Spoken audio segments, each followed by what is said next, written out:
esta sesión hablaremos de producción para la exportación, certificaciones y límites máximos residuales, LMR, la Uchuva.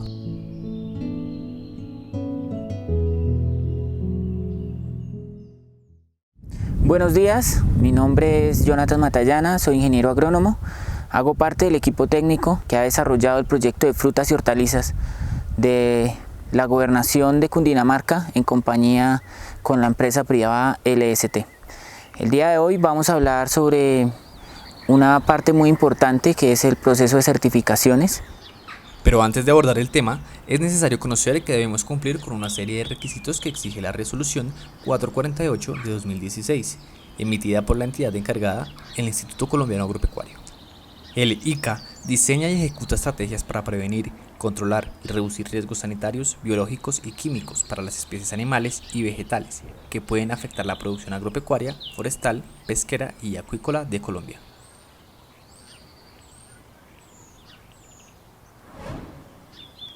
La Resolución 448 de 2016 menciona textualmente, por medio de la cual se establecen los requisitos de los registros ante el ICA de los predios de producción de los vegetales para la exportación en fresco, el registro de los exportadores y el registro de las plantas empacadoras de vegetales para la exportación en fresco. Esta resolución es muy importante porque es un proceso básico en el momento de entrar en un proceso de exportación. Si nosotros estamos pensando en implementar un cultivo de tipo exportación, lo primero que debemos hacer es informarnos sobre cuál es la resolución que rige este tipo de cultivos. Esta resolución está desglosada en diferentes partes o secciones. La primera parte es un tipo documental, la segunda es una parte estructural y la tercera parte es una visita de verificación de la parte documental y de la parte estructural. Antes de hablar de la documentación, ¿por qué es importante la resolución 448? ¿Qué dice la norma y cómo nos rige a nosotros? Como es un cultivo de tipo exportación, yo tengo que garantizar que los productos que estoy utilizando tengan una inocuidad, se respeten unos periodos de carencia, yo tenga implementado en mi finca o en mi unidad productiva una serie de capacitaciones al personal sobre el uso adecuado de elementos de protección personal, sobre algunos elementos fitosanitarios que tengo que tener en consideración porque yo voy a utilizar esta fruta. La idea es que vaya a otro país y ese otro país tiene algunas normas que yo tengo que tener presentes. Dentro de la documentación básica que me pide la resolución 448 y el ICA es un certificado de libertad y tradición. ¿Qué es lo que dice el certificado de libertad y tradición? A nombre de quién está la finca. Si la persona es propietaria del predio, el certificado de libertad y tradición lo debe corroborar. Si es un arrendamiento, simplemente tengo que anexar el contrato de arrendamiento al certificado de libertad y tradición. Entonces la persona que es dueña arrienda el predio hacia la persona que está implementando el cultivo, la unidad productiva. Aquí es algo importante, la resolución 448 o el registro, se registra la finca y una persona como cabeza de ese registro. Siempre tiene que ir acompañada de un ingeniero agrónomo. Este proceso debe ir acompañado de un proceso de asistencia técnica. Entonces, tengo el certificado de libertad y tradición, tengo el contrato de arrendamiento, anexo la fotocopia de la cédula de la persona que va a quedar como titular del registro y que se va a responsabilizar por este cultivo. Hago un contrato de asistencia técnica con un ingeniero agrónomo donde se especifican las cláusulas del contrato, por cuánto tiempo es, tiene que tener una fecha de inicio y una fecha de finalización, un número de visitas y pues el precio de la asistencia técnica según esté acordado. A eso anexo la tarjeta del ingeniero agrónomo, un certificado de uso de suelos. Es muy importante porque esto ayuda al plan de ordenamiento territorial. Yo no puedo establecer cultivos agrícolas donde son zonas de reserva. Yo no puedo establecer cultivos agrícolas que en un uso de suelo que es diferente a la agricultura. Entonces esto va muy ligado al plan de ordenamiento territorial. Entonces por eso es importante el certificado de uso de suelos. Generalmente, o la mayoría de las veces, se solicita en la alcaldía. En planeación usted va con el impuesto pago, eso también nos obliga a tener una legalidad en los predios, que tengan impuestos al día, que sean predios que tengan certificados de libertad y tradición, que estén con su documentación al día para poder acceder a este tipo de resoluciones o este tipo de normas que nos ayudan en el proceso de exportación. Este predio ya cuenta con el registro ICA. El registro ICA tiene como requisitos una serie de criterios que se cumplieron.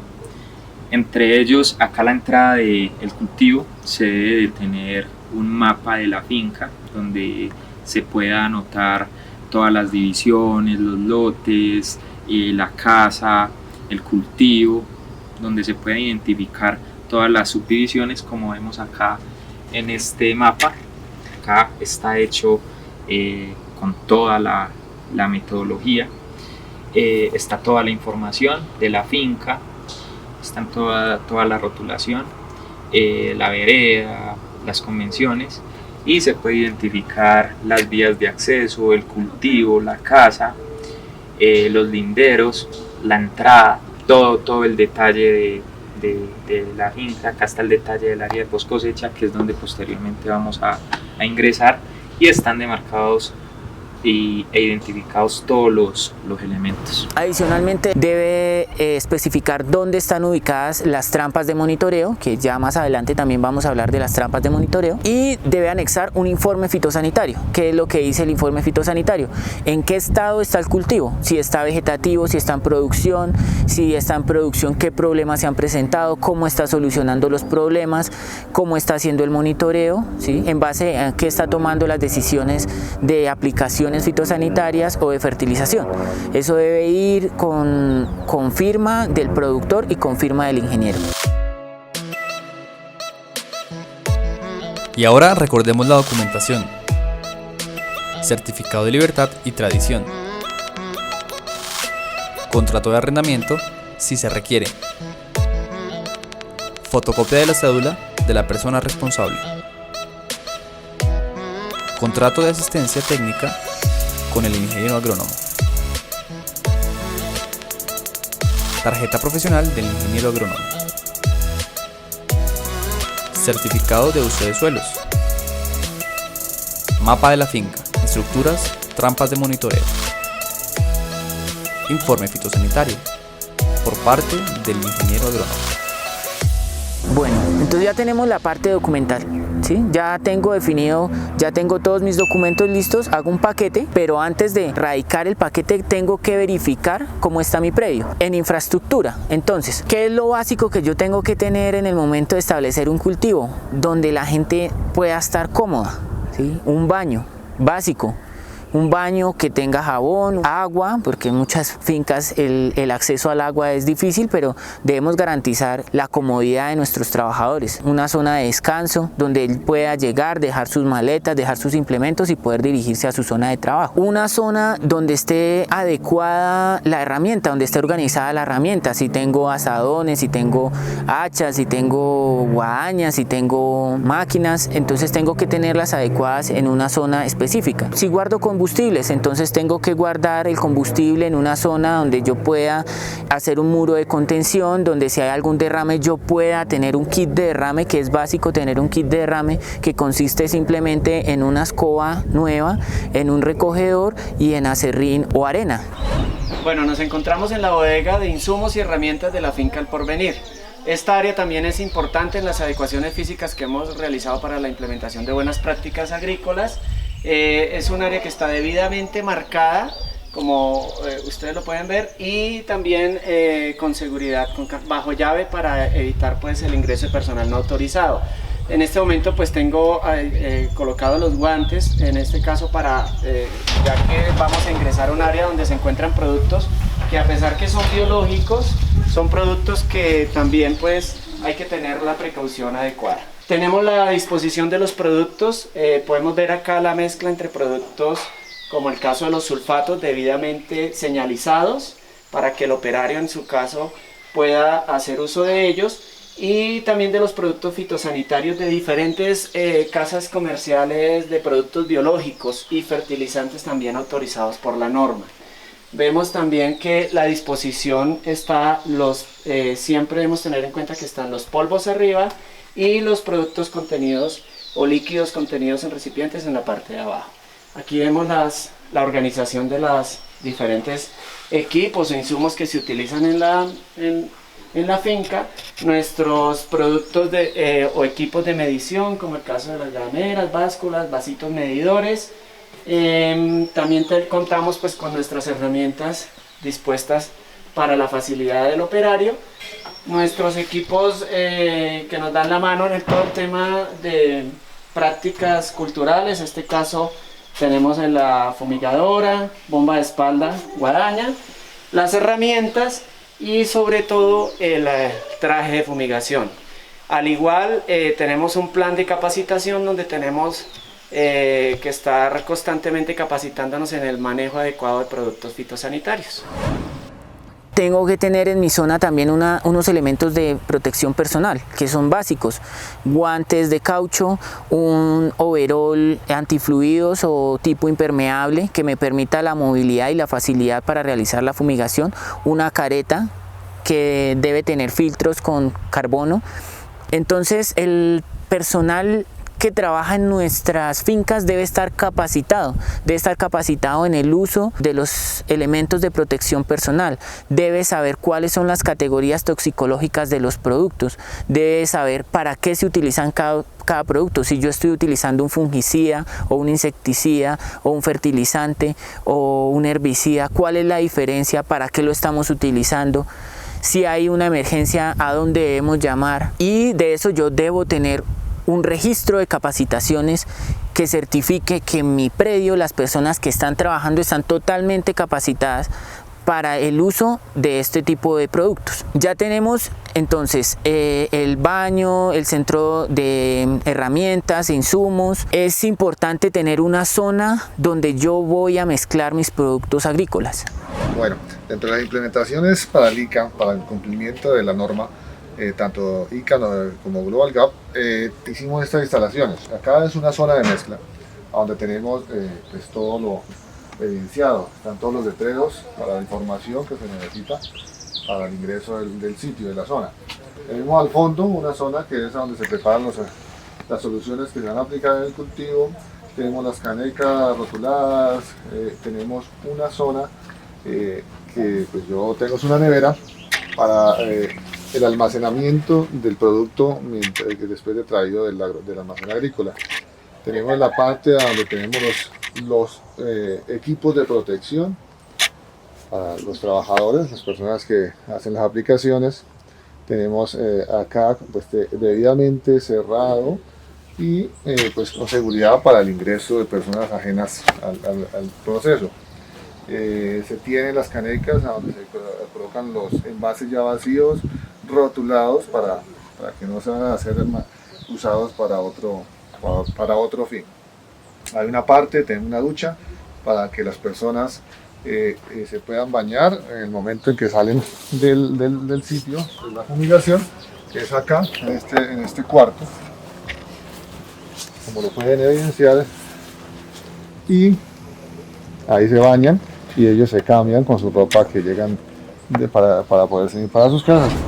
Finalmente está esta zona, la zona de barbecho, en la cual, o la zona de dosificación, en la cual aquí viene el trabajador, trae la bomba fumigadora y acá trae los productos, los aplica, hace la mezcla y cuando se hace el triple lavado, que es cuando ya se acaba el producto, se tiene que hacer un lavado muy bien al recipiente. Entonces ese residuo viene acá, cae a esta que es la zona de barbecho, la cual está constituida por carbón activado y roca o arena, en el cual allí llegan estos residuos y se inactivan. ¿Esto para qué? Para que no vayan a las fuentes de agua y no haya una contaminación. Entonces Acá están los letreros del triple lavado, cómo se debe realizar. Está también, de hecho, los letreros con los productos, su dosificación y demás.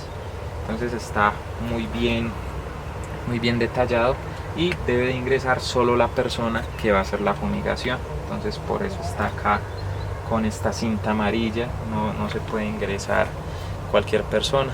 Entonces estas dos áreas son fundamentales y se tienen acá muy al detalle. Debo tener un área de compostaje o un área de residuos orgánicos. En Uchuva, cuando se realizan podas, todos esos residuos nosotros lo que vamos a hacer es recogerlos y llevarlos y depositarlos en esa zona que vamos a darle un manejo adecuado. Deben tener un plástico por encima, nosotros debemos estarle regando cal, debemos estar aplicando algún insecticida para evitar proliferación de moscos, mosquitos, cualquier tipo de insectos que puedan llegar a generar un problema fitopatológico o entomológico en nuestro cultivo. Debemos hacer un manejo adecuado de esos residuos. Para eso yo debo tener un protocolo de manejo de residuos. Si yo tengo un protocolo de manejo de residuos, sé qué voy a hacer con cada uno y la disposición de cada uno de esos productos de material vegetal. Ya lo que es disposición de material químico, ya de eso se trata, debe ir dentro de las capacitaciones. ¿Qué voy a hacer con ese material? Lo debo perforar, lavar 3 veces, realizar un triple lavado, realizar una perforación y guardarlo en una zona específica para que después la empresa encargada de la recolección de ese tipo de productos se lo lleve y yo haga una disposición correcta. No puedo generar contaminación en mi finca de ese tipo de material. Antes de entrar al cultivo tengo que tener una zona de desinfección de calzado que garantice que cualquier persona externa no me vaya a traer un problema fitosanitario, sino que se desinfecte de una vez los pies. Todo esto lo tengo que tener muy en cuenta, presente, que esté bien organizado para poder yo radicar los documentos, ¿sí? Tengo que tener un área donde voy a almacenar temporalmente la fruta. Bueno, desde el 2018 venimos trabajando de la mano con un programa que se viene desarrollando entre la Gobernación de Cundinamarca y la empresa Life System Technology para el mejoramiento de nuestras frutas de exportación. Venimos bajo el acompañamiento del ingeniero Diego Ramírez y del ingeniero Juan Carlos Pinzón para todo el proceso de implementación. Bueno, estamos en el área de acopio temporal de la fruta. Como dice la norma, nosotros tenemos pues que tener aisladas las canastillas debidamente estivadas para que no haya contacto directo con el suelo y pues toda la señalización para que el operario también y las personas que están involucradas en el proceso mantengan este sitio aseado y limpio. Pensemos que si hay algún problema en nuestra post cosecha, la fruta la vamos a llevar a una empresa que allá van a hacer un proceso de selección, y si lleva algún problema, algún insecto, algún roedor, vamos a tener problemas con la calidad de nuestro producto. En la finca, ¿qué documentos debo tener? Si tengo un contrato con un ingeniero agrónomo, el ingeniero agrónomo cada vez que vaya a mi finca debe dejar un registro, debe realizar un monitoreo, debe estar escrito ese monitoreo. ¿Cuáles son los problemas fitosanitarios en la finca? Si tengo insectos o si tengo hongos, cuáles tengo y cómo los voy a combatir. Entonces, cuáles son las recomendaciones del ingeniero. Si me deja aplicaciones de productos fitosanitarios o de fertilizaciones, entonces el ingeniero realiza su recomendación, realiza su monitoreo, me deja todo escrito, y lo que hago simplemente es llevar un registro de aplicaciones fitosanitarias o de fertilizaciones o de alguna labor que el ingeniero recomendó, lo debo dejar plasmado.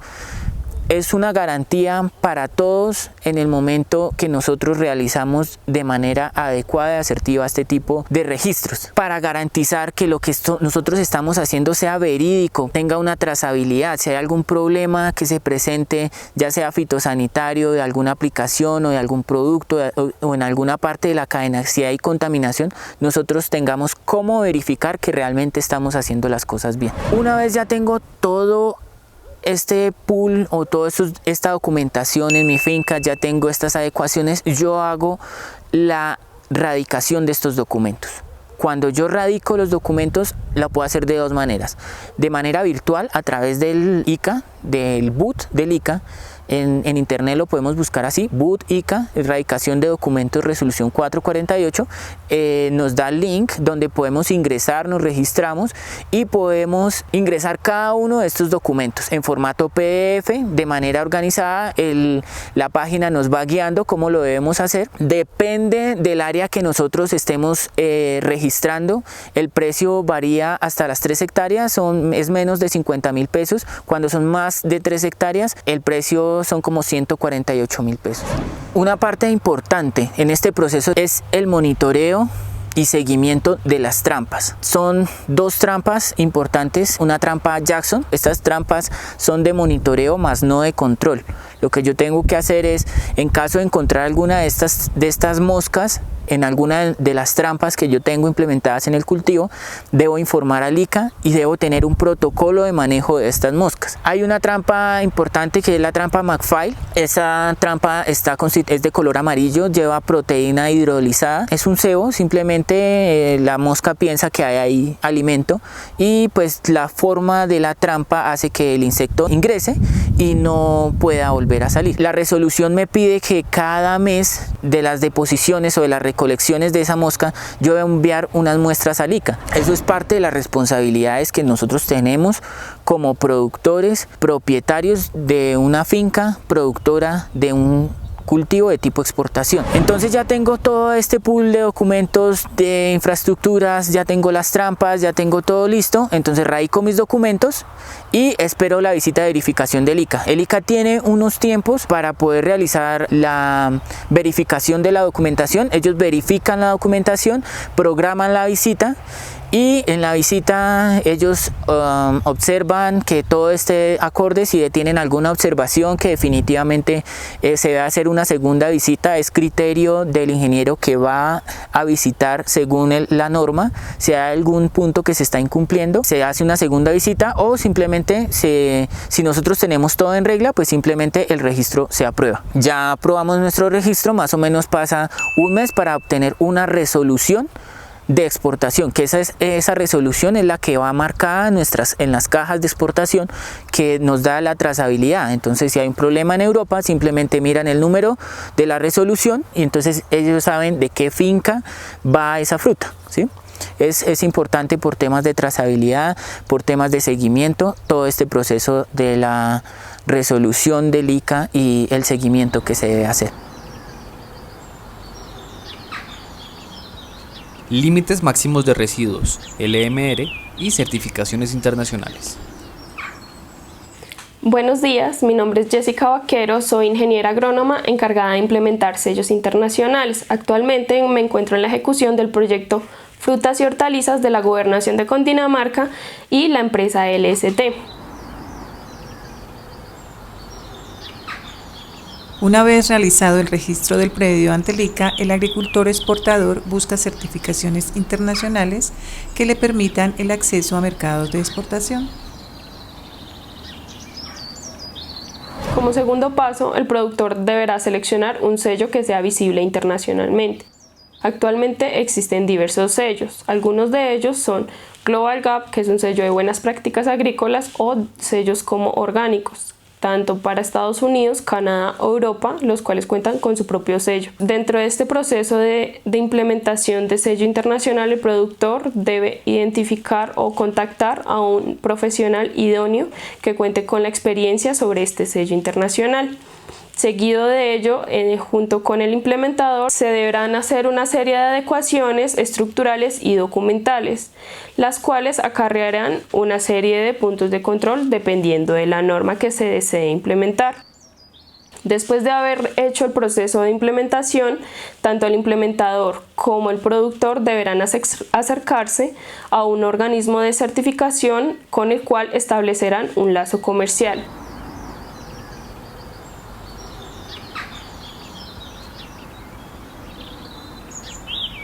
En el departamento de Cundinamarca, las certificadoras internacionales de mayor presencia son Ceres, Kiwa y EcoCert. Después de haber firmado el contrato con el organismo de certificación, se procederá a agendar y a realizar la auditoría. ¿Qué es una auditoría? La auditoría es el proceso de revisión exhaustivo del cumplimiento de los requisitos de la norma bajo la cual se va a certificar. Después de realizada la auditoría y haber cumplido con todos los requisitos de la norma, se obtiene la certificación internacional, lo que le permitirá acceder a mercados internacionales o ser más visibles para ellos. La norma Global Gap es una norma de buenas prácticas agrícolas que contempla 4 aspectos básicos. El primero es el medio ambiente, el segundo es la inocuidad, el tercero es la seguridad y salud de sus trabajadores y el cuarto es la trazabilidad de los productos. La certificación Global Gap General cubre medio ambiente, incluyendo biodiversidad, inocuidad alimentaria y trazabilidad, salud, seguridad y bienestar del trabajador. Incluye el manejo integrado del cultivo, MIC, manejo integrado de plagas y enfermedades, MIPE, manejo integrado del riego y la fertilización, MIRFE, análisis y puntos críticos del control, HACCP y sistemas de gestión de calidad, SGC. La norma Global Gap contempla una serie de evaluaciones de riesgos. La primera de ellas es manejo de sitio. En esta evaluación de riesgos se deben contemplar todos los riesgos o posibles peligros que se encuentren dentro y fuera de la granja. Como aspectos generales, la norma nos pide que contemplemos la contaminación del agua, del suelo, o podemos contemplar las derivas frente a una aplicación de plaguicidas. ¿Qué es una deriva en la aplicación de plaguicidas?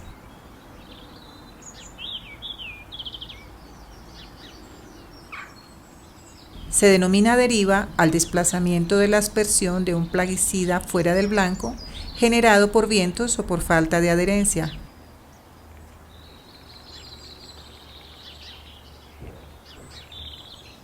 En la parte de suelos también se contempla la contaminación por residualidad de usos anteriores en plaguicidas o herbicidas.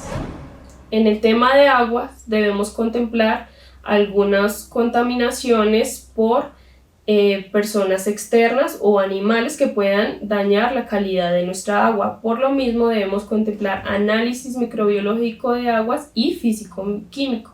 De esta forma tendremos caracterizada nuestra agua y si es de ser necesario podemos corregir o modificar este tipo de calidades y también limitar o reducir nuestros riesgos.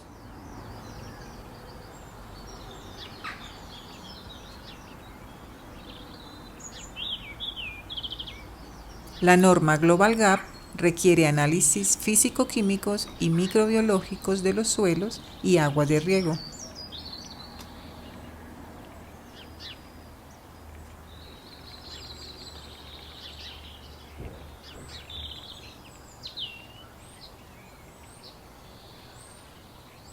Los análisis microbiológicos permiten identificar riesgos de bacterias y hongos fitopatógenos que pueden afectar la sanidad del cultivo.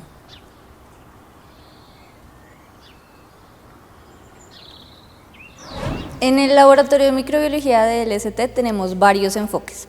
Uno de ellos es tal vez el más conocido dentro del ámbito de la agricultura y es sanidad vegetal. Recibimos muestras de material vegetal y de suelo para identificar posibles fitopatógenos. Entonces se analizan las muestras, se procesan, se pasan por medios selectivos y no selectivos para identificar los microorganismos que están creciendo ahí. Una vez son aislados los microorganismos, se les realizan diferentes pruebas bioquímicas, metabólicas y en algunos casos moleculares para dar puntualmente cuál es el agente causal de cierta sintomatología o cierta enfermedad que puede presentar el cultivo, bien sea que ya se esté manifestando o si queremos ver cómo está el suelo antes de que se plante y para prevenir futuros problemas, también se realiza el mismo ensayo. Entonces se revisa el suelo y se buscan qué patógenos de interés están en el suelo para tratarlos antes de realizar la siembra y así evitar que hayan problemas a largo plazo. Hacemos identificaciones de hongos fitopatógenos, de bacterias y también de nemátodos u otras plagas que puedan afectar el cultivo. con eso se preparan y se toman las medidas pertinentes. Sin embargo, esta no es la única parte importante de la microbiología dentro de los cultivos. La microbiología en el suelo es sumamente importante. Entonces, también realizamos caracterización microbiológica del suelo y de la rizósfera de algunas plantas. Entonces, eso lo que nos ayuda a saber es qué tan saludable está el suelo, y eso tiene una influencia grandísima y muy significativa en el desarrollo y en el rendimiento que va a tener el cultivo. Identificamos microorganismos de interés particular, de cierto interés metabólico, por ejemplo, fijadores de nitrógeno, solubilizadores de fosfato, productores de sideróforos, microorganismos que nos ayuden a hacer soluble diferentes metales como el potasio y el hierro, que son sumamente importantes para las plantas, y eso nos ayuda también a entender qué tan bien se está manejando el suelo y qué prácticas probablemente se deban modificar o aplicar para tener un mejor cultivo y una mejor producción. También realizamos análisis de aguas. Las aguas muchas veces son un poco dejadas de lado después de cierto punto en los cultivos, y son muy importantes, no solo porque por normativa nacional e internacional estas deben tener ciertas características microbiológicas para evitar futuros problemas sanitarios, sino pues también por salud del cultivo. Hay muchas veces que tienen cierta presencia de un patógeno y han tenido muchas soluciones y han buscado y no encuentran el origen del microorganismo, y muchas veces está en los cuerpos de agua maltratados. Entonces eso es otro de las actividades que realizamos en LST. También realizamos a partir de microorganismos de interés cierto mejoramiento y cierto acondicionamiento para garantizar que este producto y que este microorganismo tenga la efectividad que necesitamos en campo. Entonces muchas veces se somete a diferentes condiciones de salinidad, de desecación, entonces medimos la actividad del agua de los productos para garantizar que el microorganismo va a seguir vivo y va a seguir 100% viable y en su mejor condición. Entonces son sometidos a estas condiciones para después que en campo tengan exactamente el mismo resultado que nosotros tuvimos en una situación más controlada en el laboratorio. Esas son principalmente las actividades que realizamos dentro del laboratorio de microbiología. Otra evaluación de riesgos que la norma Global Gap nos solicita contemplar es la de higiene. En esta evaluación de riesgos debemos evaluar todos los posibles contaminantes de los trabajadores hacia el producto que se comercializará. Por ello mismo debemos establecer estos riesgos. Uno de los riesgos que contemplamos normalmente es de los trabajadores, tanto en la ropa como en las manos. Es por ello que debemos solicitar a los trabajadores ingresar con atuendo adecuado y en buen estado. Adicional, debemos establecer unos procedimientos junto a la evaluación de riesgos de higiene. Estos procedimientos pueden ser básicos. Un ejemplo de ello es el lavado de manos. Dentro de ello, la norma nos solicita utilizar jabón incoloro, inoloro, gel inoloro, incoloro. Adicional, suministrar al trabajador papel higiénico y toallitas de mano para poder garantizar un lavado correcto de manos, y adicional, el uso adecuado del sanitario. Esto ya va más referente a la tercera evaluación de riesgos, que es la de salud y seguridad de los trabajadores. En ella la idea es reducir a mínimo los riesgos que como trabajador se puedan adquirir en el proceso de ejecución de las labores diarias. Es por ello que nosotros debemos establecer, y si es necesario y la evaluación de riesgos lo exige, facilitar instrumentos que reduzcan los riesgos del trabajador. Dentro de ellos, si el trabajador dentro de sus labores diarias debe ejercer o levantar cargas, es nuestro deber como productores establecer un procedimiento de levantamiento adecuado de peso. Dentro de todos los procedimientos se debe hacer capacitaciones. Dentro de ellas se dará la facilidad al trabajador de conocer cuál es el uso adecuado tanto de las estructuras como el accionar y el actuar dentro del predio. Si bien la norma nos hace contemplar el agua como un riesgo en la primera parte, en la evaluación de manejo de sitio, nos dice que la volvamos a contemplar de manera individual. Es por ello que existe o debe elaborarse una evaluación de riesgos de agua precosecha. En esta evaluación de riesgos vamos a contemplar todos los aspectos dentro de la granja que puedan afectar la calidad del agua, ya que el agua puede ser un foco de riesgo tanto físico, químico como microbiológico y por ende puede afectar la calidad de nuestro producto que se va a exportar o que se va a comercializar. A continuación presentaremos un contexto normativo sobre los límites máximos de residuos, el concepto de periodo de carencia y del Códex Alimentarios o Código de Alimentos. Veamos primero qué es un residuo de plaguicida. Un residuo de plaguicida es cualquier sustancia presente en alimentos como consecuencia del uso de un plaguicida químico. El término incluye no solo al ingrediente activo del plaguicida, sino cualquier compuesto o sustancia contenido en el plaguicida que haga parte de su formulación, tales como aditivos, coadyuvantes, productos de reacción, metabolitos o impurezas que se determine que tienen importancia toxicológica. Los residuos pueden originarse entonces por el ingrediente activo y o por ingredientes de la formulación del pesticida. Con esto en mente, veamos el tema de los límites máximos de residuos. La ingesta de residuos químicos frecuentemente genera consecuencias en la salud de las personas, la mayoría de las veces a mediano y largo plazo.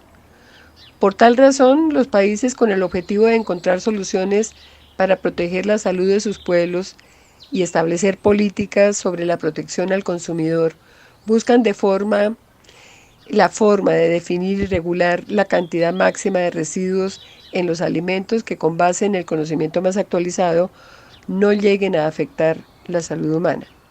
Así nace la necesidad de establecer límites máximos de residuos para plaguicidas y otras sustancias tóxicas. El objetivo común es que las cantidades de residuos halladas en los alimentos deben ser inocuas para los consumidores y lo más bajas posible. Veamos las definiciones textuales sobre límites máximos de residuos. El límite máximo de residuos de plaguicidas, LMR, es el nivel máximo de residuos de plaguicidas que se permite legalmente en los alimentos, tanto en el interior como en la superficie, cuando estos han sido objeto de aplicación de plaguicidas. El límite máximo de residuos es la concentración máxima de residuos legalmente permitida en un producto alimenticio. Los valores de referencia de los límites máximos de residuos los fija la Comisión del Códex Alimentarios con base en resultados de investigaciones de la comunidad científica mundial con métodos validados y acreditados. Los límites máximos de residuos de referencia se fijan para cada cultivo y para cada uno de los plaguicidas. Las investigaciones para la fijación de los límites máximos de residuo de referencia frecuentemente cuentan con el auspicio de la Organización de las Naciones Unidas, la ONU, para garantizar neutralidad, objetividad, transparencia e idoneidad en la realización de los estudios. Los resultados se hacen públicos en el sitio web del Códex Alimentarios. El Códex Alimentarios es la compilación de todas las normas, directrices y recomendaciones sobre alimentos de la Comisión del Códex Alimentarios. La Comisión del Códex Alimentarios es el más alto organismo internacional en materia de normas de alimentación.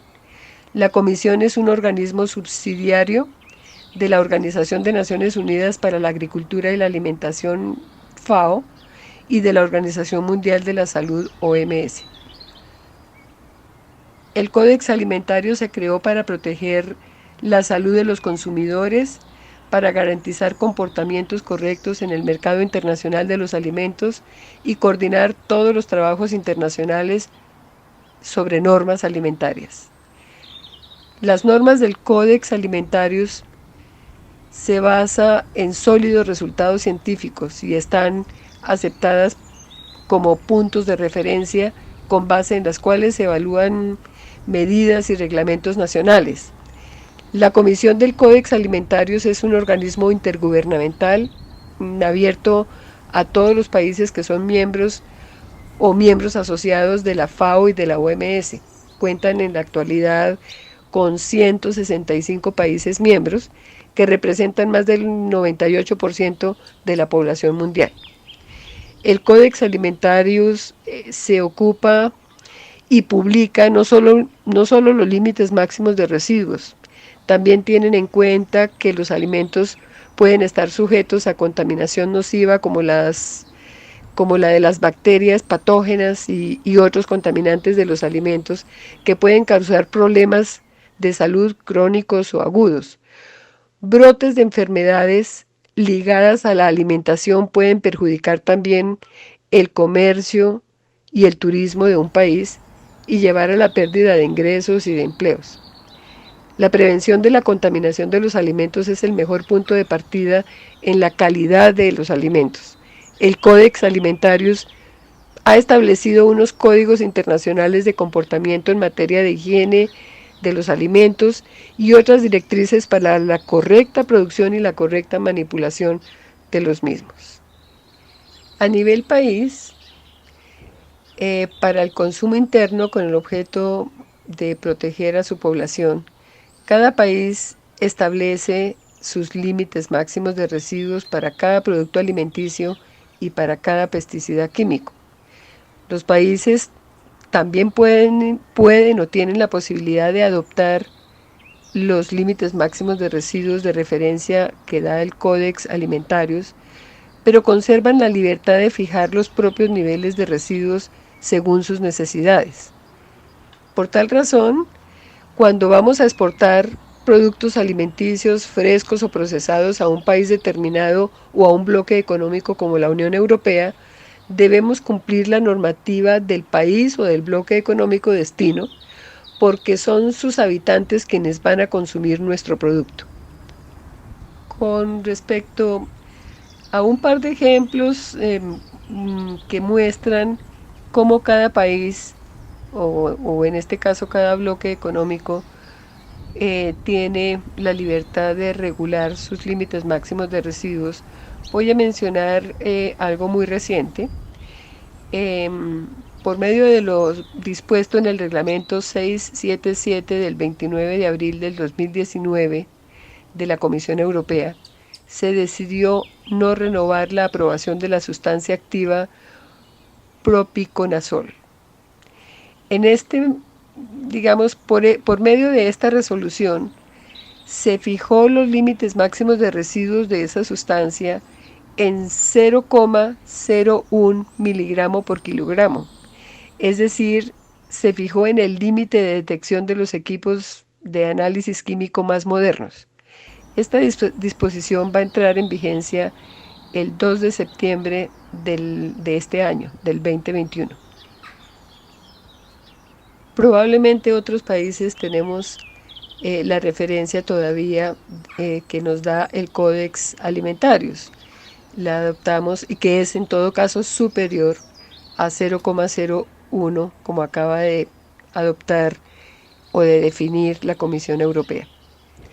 Algo muy parecido, prácticamente idéntico, acaba de suceder también con otra molécula,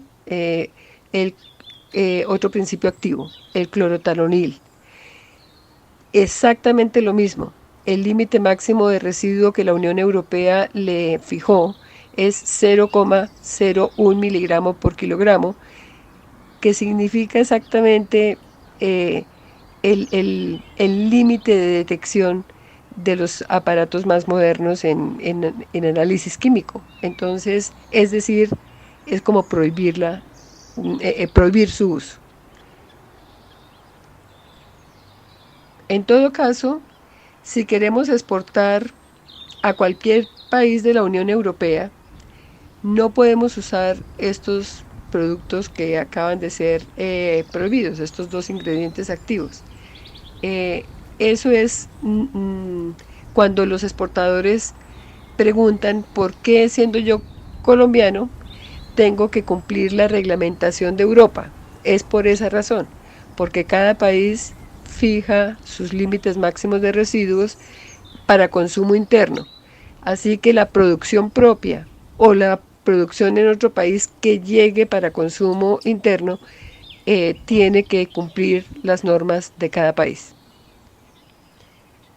Una pregunta muy frecuente es qué pasa con los residuos cuando la cáscara o la piel de la fruta o la hortaliza no se consume, no es comestible.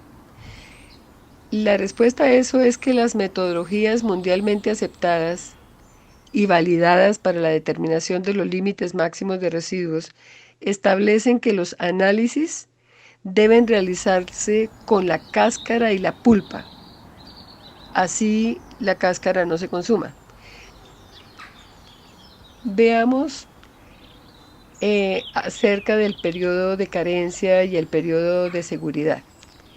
El periodo de seguridad en la aplicación de plaguicidas es el tiempo mínimo que debe transcurrir entre el momento de la realización de una aplicación y la entrada de las personas al lote que se aplicó, sin que corran riesgos de intoxicación a causa de los residuos de agroquímicos que permanecen en el ambiente.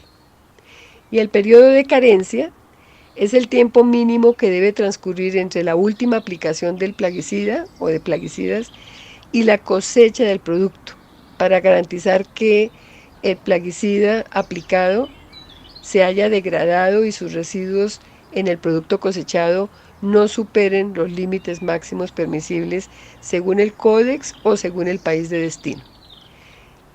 El periodo de carencia depende de la clase de plaguicida aplicado y de los productos objeto de la cosecha.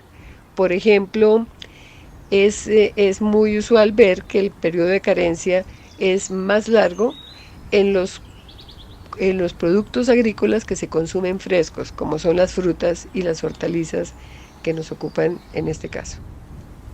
Es muy escasa la información que se obtiene sobre los periodos mencionados en forma específica para los diferentes productos, debido a que los productores de los plaguicidas no siempre adjuntan en la hoja de seguridad esta valiosa información. Pero en forma general se afirma que la mayoría de los plaguicidas de uso corriente tienen un periodo de seguridad entre 12 y 24 horas. El periodo de seguridad depende, por supuesto, de la toxicidad del plaguicida aplicado, de la dosis, la formulación del producto, de la tasa de degradación del plaguicida, qué tan rápido se degrada, de las condiciones ambientales, puede depender de temperatura, de la humedad, del viento, y además del grado de contacto de los trabajadores con las plantas tratadas, con el cultivo tratado. Cada producto en diferentes condiciones ambientales tiene un periodo de carencia y de seguridad diferente. Próximamente el ICA en Colombia exigirá los periodos de carencia y de seguridad determinados localmente y no referenciados como a través de estudios hechos en otros países. Eso es una normativa que va a entrar en vigencia en los próximos meses o semanas porque el conocimiento sobre la degradación de los plaguicidas simplemente ha demostrado que tienen diferentes velocidades de degradación o cinéticas de degradación en diferentes agroambientes. Por esa razón, el ICA va a exigir esas medidas localmente. Por último, quiero llamar la atención sobre un aspecto muy importante. Los productos biológicos para el control fitosanitario y la productividad del cultivo cuyos ingredientes activos son microorganismos naturales y vivos de grado de toxicidad muy bajo y cuyas formulaciones se elaboren con ingredientes naturales internacionalmente reconocidos como no nocivos y de muy bajo impacto ambiental, no dejan residuos, así que no cuentan dentro de los límites máximos de residuos y no requieren periodo de carencia. Es una importante ventaja del uso de este tipo de productos biológicos en el cultivo, en cultivos de exportación y en el cultivo de consumo interno, teniendo en cuenta además que la eficacia en campo es alta y es comparable a la de los productos químicos.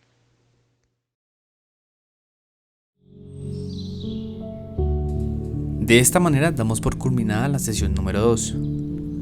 Agradecemos la atención brindada.